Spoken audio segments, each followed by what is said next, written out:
احرام باندھ لینے کے بعد سب سے اہم عبادت اور ذکر تلبیہ پڑھتے رہنا ہے۔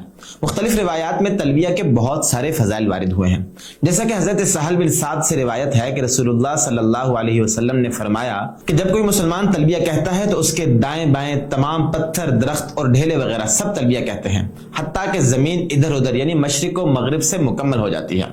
ایسے حضرت ابوبکر سے روایت ہے کہ رسول اللہ صلی اللہ علیہ وسلم سے پوچھا گیا کہ کون سا عمل سب سے افضل ہے؟